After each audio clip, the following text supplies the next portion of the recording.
اور امام کے پردہ غیبت کا فائدہ اٹھاتے ہوئے بعض لوگوں نے جھوٹا ادعائے مہدویت کر دیا، تو اس کے ادعائے مہدویت کو باطل کرنا اور اس قسم کے مختلف کام، لیکن ہر کام میں انتہائی دیانتداری کے ساتھ، انتہائی احتیاط کے ساتھ۔ مثلا آپ اس کو دیکھ لیجئے کہ احمد دینوری نام کا ایک شخص غالباً امام یازدہم کی شہادت کو چند برس گزرے ہیں، کوئی بہت زیادہ لمبا چوڑا عرصہ نہیں گزرا۔ احمد دینوری، ابھی نیابت خاصہ کا سلسلہ غالباً شروع نہیں ہوا، وہ بہرحال ان افراد میں سے تھا کہ جو وہ وکلا تھے کہ جو مختلف علاقوں میں پہلے ہی سے موجود تھے۔ دیکھیے، ایک سسٹم وکالت کا پہلے ہی موجود، بغداد کے اندر موجود ہے، بصرہ کے اندر موجود ہے، نیشاپور کے اندر موجود ہے، خود نائبین خاص کے انڈر 10 15 15 20 ایک ہی شہر کے اندر وکلا ہوتے تھے، اور یہ وکلا وہ ہوتے تھے کہ جو امام کی زیارت نہیں کرتے تھے، یہ صرف اور صرف آرڈر لیا کرتے تھے نائبین خاص۔ یعنی آج کی اصطلاح میں اگر آپ سمجھ لیں، نائبین خاص جو ہوتے تھے وہ وکیل مطلق ہوتے تھے امام کی جانب سے، اور دوسرے جو افراد ہوتے تھے ان کو آپ سمجھ لیجئے کہ انہی نائبین خاص کے نمائندے ہوتے تھے کہ جو دوسرے کام جو ہے وہ انجام دیا کرتے تھے۔ تو اب اس اعتبار سے ایک شخص تھا احمد دینوری، اور احمد دینوری جو ہے اس کا کام کوئی وکالت کا نہیں تھا، اتنا یہ کرتا تھا کہ لوگوں کے خمس کے مال کو لے کر اور پھر وکیل امام تک پہنچا دیتا تھا۔ بہت زیادہ احتیاط کا کام۔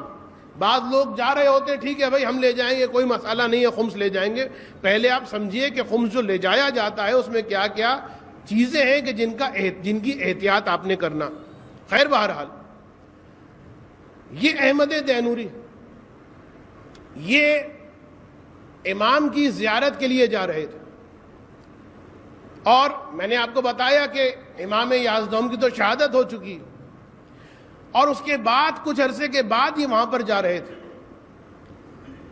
اور یہ زمانہ وہ زمانہ ہے کہ امام کے نائبین کے بارے میں ایک اختلاف سا مچا ہوا، تھوڑا سا اختلاف، لوگ جو ہے تھوڑے سے تحیر میں ہیں کہ نائب خاص کون ہے امام کا، کون ہے امام کا نائب۔ اب یہ بات ظاہری بات ہے پھیل چکی تھی کہ امام کے نائبین کے بارے میں تھوڑا سا کچھ سمجھ میں نہیں آ رہا، لوگوں کو ذرا اختلافی مسئلہ ہو گیا۔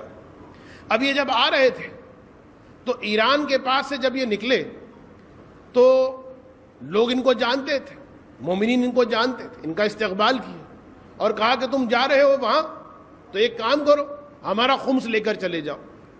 اور یہ کہہ کے 16,000 دینار انہوں نے احمد دینوری کو دیے، بہت بڑی رقم۔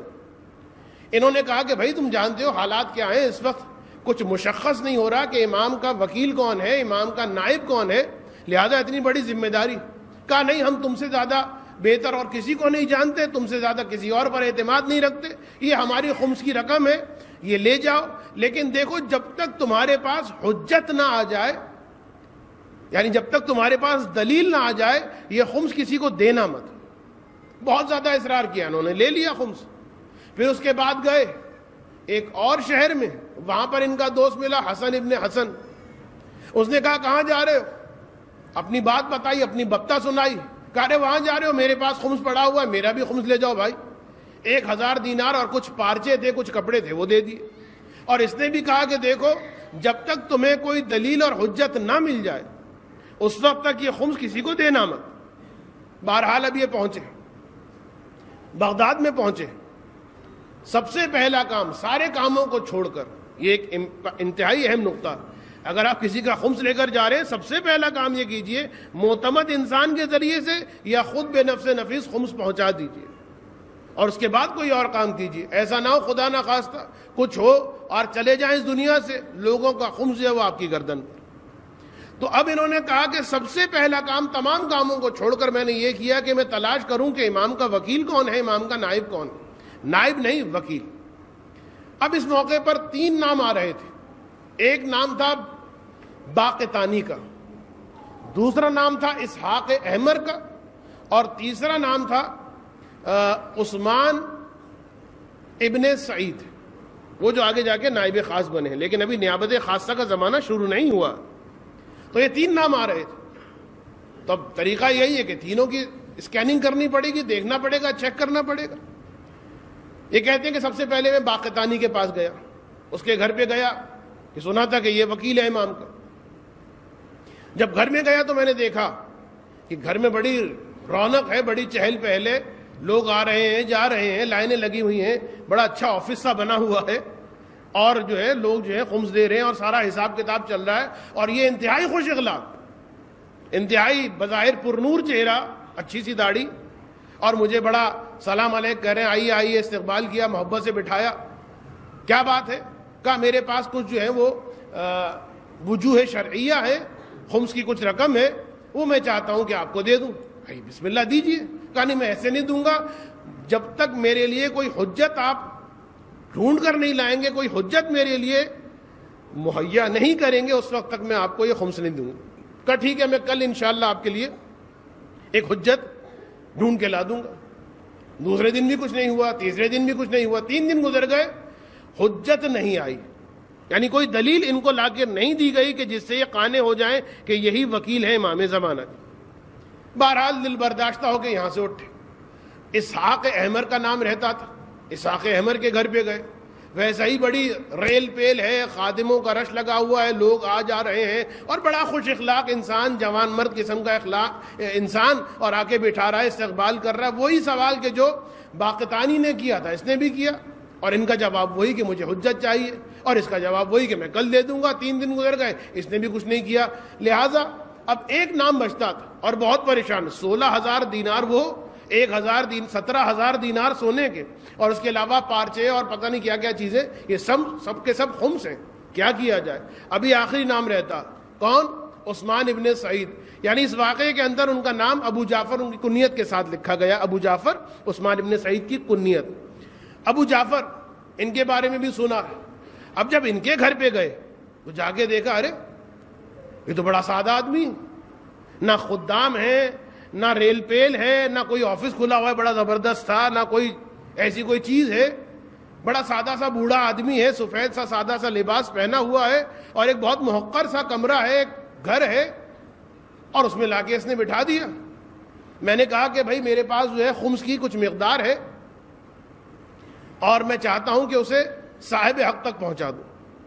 ابو جعفر نے، میں اب کنیت صرف کہوں گا، نام پورا نہیں لے رہا، ابو جعفر نے فرمایا کہ دیکھو اگر تم چاہتے ہو کہ اسے صاحب حق تک پہنچا دو تو تم سامرہ جاؤ ابن الرضا کے پاس. ابن الرضا جو ہے تمہاری سلسلے میں مدد کرے گا. بہرحال یہ سامرہ گئے، اور سامرہ میں ابن الرضا کا پوچھا. ابن الرضا کے بارے میں پتا چلا. خادم نکلا اس کے گھر سے باہر، اس نے کہا کہ ٹھہریے میں بلاتا ہوں. تھوڑی دیر کے بعد وہ ابن الرضا آیا، چہرے پر جو ہے تقوی کے آثار، اور اس نے کہا کہ کیا بات ہے؟ کہا کہ یہ خمس وغیرہ میں لایا ہوں لیکن حجت چاہتا ہوں. کہا ٹھہرو، کوئی بات نہیں، ابھی تم کھا پی لو، تھوڑا حمام چلے جاؤ، نماز میں بھی زیادہ وقت نہیں رہ گیا، تھوڑا آرام کر لو، نماز پڑھ لو، اور اس کے بعد آرام سے بات ہوگی. اور پھر بہرحال کچھ پہر کے بعد جو ہے وہ ابن الرضا آیا، اور اس دفعہ جو آیا تو اس کے پاس ایک خط تھا، اور وہ خط اس نے اس کو دکھا دیا کہ یہ خط دیکھ لو. اس خط میں کیا لکھا ہوا تھا؟ وہ خط بقول اس کے امام زمانہ کا تھا، اور اس میں لکھا ہوا تھا کہ اے ابن الرضا، ابو جعفر تیرے پاس 16,000 دینار لے کر آئے گا، اور اس کے علاوہ حسن ابن حسن کے 1,000 دینار ہے. وہ جو 16,000 دینار ہے، ان 16,000 دینار کی تفصیل یہ دینار فلاں ابن فلاں نے دیے ہیں، وہ دینار فلاں ابن فلاں نے دیے ہیں، اس رنگ کا جو کپڑا ہے یہ اس عورت کا ہے، اس رنگ کا جو کپڑا ہے یہ اس قبیلے والوں نے دیا ہے. پوری تفصیل. بس یہ دیکھا، اور آخر میں لکھا ہوا تھا، آخر میں یہ لکھا ہوا تھا، یہ جملہ نہیں لکھا ہوا تھا کہ جو وہاں لکھا ہوا تھا کہ ابو جعفر کو کہو کہ جا کے وہ ابو جعفر کو کہو کہ جا کر دے دے ان کو، اور ابن الرضا کے پاس چلا جائے. یہ بات کچھ نہیں لکھی تھی اس کے اندر. لیکن ابن الرضا نے کہا کہ تم نے خط پڑھ لیا، دلیل تمہیں مل گئی؟ کہا کہ ہاں مجھے دلیل مل گئی. تو اب ابن الرضا نے کہا کہ جاؤ یہ ساری امانتیں ابو جعفر کو دے دو، یہ سارے خمس کی رقم جو ہے یہ ابو جعفر کو دے دو. اب جب انہوں نے غالباً میں نے اشتباہ کر دیا، خط ہی میں لکھا ہوا تھا کہ ساری کی ساری رقم ابو جعفر کو دے دو، جہاں پر میں تھوڑا سا بھی اٹکا تھا۔ تو اب یہ جو آدمی احمد ابن دینوری، اس نے ساری رقم اٹھائی، خدا کا شکر تو ادا کر چکا ہے، لیکن اب جانا ہے دوبارہ سامرہ سے بغداد اور ابو جعفر کو جا کر یہ رقم دینی۔ لیکن پہلے تو دیکھیے، یہاں پر میں اس لیے اس واقعے کو بیان کیا تھا کہ ظاہر کو نہ دیکھیے، ظاہری آفس کو نہ دیکھیے، ظاہری ریل پیل کو نہ دیکھیے، کون کتنا آرگنائز ہے، کون کتنی اچھی رسیدیں کاٹتا ہے، کون کتنا ایجوکیٹڈ ہے۔ اصل چیز یہ ہے کہ وہ وکیل ہے کہ نہیں ہے۔ اگر وہ وکیل ہے، کتنا ہی سادہ کیوں نہ ہو، خمس اسی کو دیا جائے گا۔ اور اگر وہ وکیل نہیں ہے، کتنی ہی لمبی داڑھی ہو، کتنا ہی اچھا ماما ہو، کتنا ہی کچھ کیوں نہ ہو، خمس اس کو نہیں دیا جا سکتا۔ تو اب یہ کہتے ہیں، اس لیے کہ پہلے باقتانی کے گھر کو دیکھ کر آ رہے تھے، اتنا ویل آرگنائز گھر، اسحاق ابن حمر کے گھر کو دیکھ کر آ رہے تھے، اتنا ویل آرگنائزڈ آفس، اور پھر اس کے بعد ابو جعفر کا وہ محقر سا گھر، وہ سادہ سا لباس، وہ سادہ سا انسان، تو اتنی خاص کوئی ویلیو تو نہیں دی تھی۔ لیکن اب جو پتا چلا کہ امام زمانہ نے فرمایا ہے کہ جو کچھ تمہارے پاس امانتیں ہیں یہ ابو جعفر کو جا کے دینی ہے، تو کہتے ہیں کہ اب جو میں ابو جعفر کے پاس گیا، عظمت ذہن میں تھی، انتہائی احترام کے ساتھ معلوم ہو گیا کہ ان کا مرتبہ کیا۔ تو ایک مرتبہ میں نے ابو جعفر کو وہ ساری کی ساری چیزیں دی۔ ابو جعفر نے کہا کہ تم ٹھہرو، میں ایک دو دن کے بعد جو ہے تمہیں اس کی رسید لا کے دے دوں گا۔ اور اس کے بعد رسید لا کے دی، اور وہ خط جو امام نے دیا تھا وہ خط بھی دے دیے کہ جس میں لکھا ہوا تھا کہ کس کی چیز کیا ہے، کس کی چیز کیا ہے، کس کی چیز کیا ہے۔ اب لوگ انتظار کر رہے تھے۔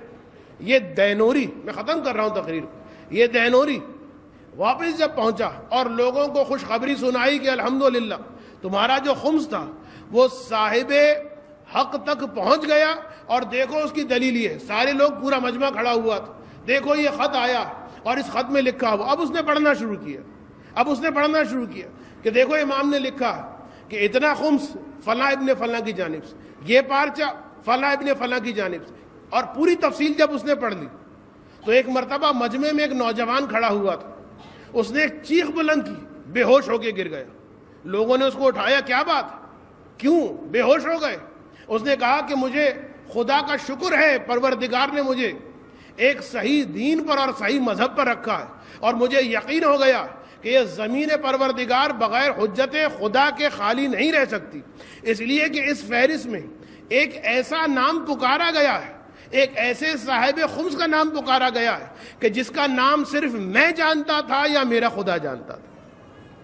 یعنی اس نے بھی امتحاناً لکھا تھا، یعنی نام بھی نہیں بتایا تھا، صرف وہ امانت دے دی تھی، اور امام نے اس کا بھی نام بیان کر دیا کہ یہ خمس کس کی جانب سے آیا۔ ایک درود پڑھ دیں محمد و آل محمد پر۔